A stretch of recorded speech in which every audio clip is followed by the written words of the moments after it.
Pym पॉम cartoon. हर हफ्ते नई कहानी देखने के लिए चैनल को सब्सक्राइब करें और बेल आइकॉन दबाना ना भूलें। कुछ समय पहले की बात है। गांव में गधा और शेरू अपने दोस्ती के लिए प्रसिद्ध थे। वे जान जिगरी दोस्त थे, चड्डी बड्डी फ्रेंड्स। गधा और शेरू की शादी के बाद उनकी पत्नी किंतु परंतु और शेरनी की अच्छी दोस्ती होने लगी। कुछ विषयों के कारण किंतु परंतु को रात में नींद नहीं आने लगी। शेरनी, पता नहीं मुझे क्या हुआ, मुझे रात में नींद नहीं आ रही। परेशान मत हो किंतु परंतु, तुम डॉक्टर के पास जाओ, वो तुम्हें ज़रूर इसका इलाज बताएंगे। किंतु परंतु डॉक्टर के पास जाती है। डॉक्टर साहब, मुझे रातों में नींद नहीं आ रही। ओए माँ, रात में नींद नहीं आ रही, इसका मतलब तुम्हें इश्क मोहब्बत प्यार ये सब तो नहीं हुआ? जिसे इश्क मोहब्बत प्यार व्यार हो जाता है, उन्हें रातों में नींद नहीं आती। इश्क विश्क प्यार व्यार, इश्क विश्क प्यार व्यार। ऐसा कुछ नहीं है डॉक्टर साहब, आप दोबारा मेरा चेकअप कीजिए। ओह लाला, अब मुझे ही आपका ऑपरेशन करना होगा। इस ऑपरेशन के बाद आपको अच्छी नींद आएगी। नर्स, ऑपरेशन शुरू करना होगा, तुम नीडल लेकर आओ। नर्स, मैंने तुम्हें नीडल लाने को कहा, तुम नीडल के साथ थ्रेड भी लेकर आई हो। हमें किंतु परंतु का ऑपरेशन करना होगा, सिर्फ नीडल के साथ। चलो इसका दिल निकाल देते हैं।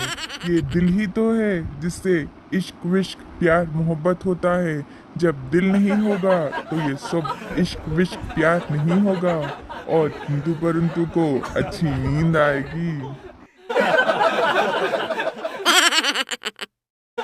हम पागल नहीं है भैया, हमारा दिमाग खराब है। डॉक्टर साहब, मेरा दिल निकालने के बाद आप मुझे टाके कैसे दोगे? धागा तो आपके पास है ही नहीं। ओह लाला, अब सब मैं ही करूँगा तो आप क्या करोगी? पेशेंट को भी तो कुछ करना होगा। कोऑपरेट कोऑपरेट, इतनी आलसी होने का क्या फ़ायदा? मैं बस तुम्हारा दिल निकालूंगा, तुम खुद उठकर अपने टाके लगा लो। हम पागल नहीं है भैया, हमारा दिमाग खराब है। डॉक्टर, आप मेरा ऑपरेशन मुफ्त में तो नहीं कर रहे हो, फी लेते हो ना आप? ओह लाला, तो फी कम ले रहा हूँ ना मैं, इसीलिए आधा काम मैं करूँगा और आधा तुम करोगी। मैं तुम्हारा दिल निकाल दूँगा जिससे तुम्हें अच्छी नींद आएगी और तुम टाके डाल लेना। ये सब सुनकर किंतु परंतु वहाँ से भाग जाती है। एक दिन गधा और शेरू पार्क गए थे। गधे ने कहा, देखो शेरू, ये घास नीली है। शेरू को गुस्सा आया। उसने कहा, नहीं, ये घास हरी है। घास नीली है, घास घास हरी है। नीली है, घास हरी है। यह विषय बहस में तब्दील होने लगी। फिर शेरू और गधे ने सोचा कि उन्हें महाराज के पास जाना चाहिए। से ही गधे ने राजा को देखा, उसने जोर जोर से चिल्लाना शुरू कर दिया। गधे ने कहा, ओ महाराज, क्या घास नीली है? शेरू ने बोला, ओ महाराज, अवश्य घास हरी है। गधे का गुस्सा बढ़ता गया। उसने महाराज से कहा, महाराज, शेरू मुझसे असहमति रखता है, मुझे गुस्सा दिला रहा है, आप उसे दंड दीजिए। ये सब सुनकर महाराजा ने शेरू को 5 साल का दंड सुना दिया। गधा बहुत खुश हुआ और नाचने लगा और जोर जोर से कहने लगा, घास नीली है हरी नहीं, नीली है हरी नहीं। शेरू ने अपनी सज़ा स्वीकार कर ली, पर उसने महाराज से एक सवाल पूछा।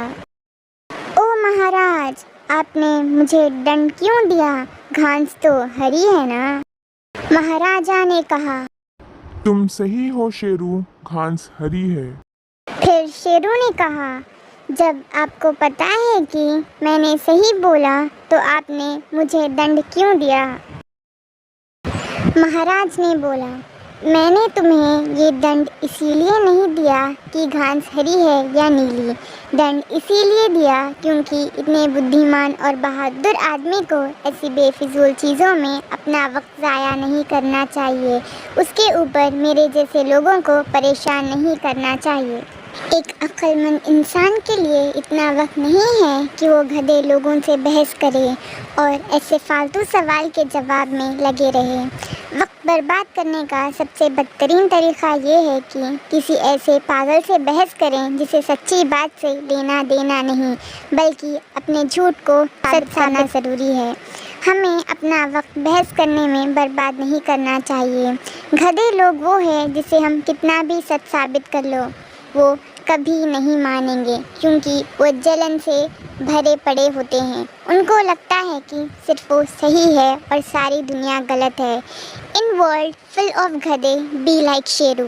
इन world full of donkeys, be like a lion, be like a tiger. ये सब सुनकर शेरू को समझ आ गया कि ध्यान सिर्फ वही बात पे देना चाहिए जो कीमती हो, और बेफिजूल बातों पे ध्यान देने से समय और जहनी हालत दोनों बर्बाद होते हैं। When ignorance screams, intelligence is silent. Your peace and quiet are worth more. Thank you.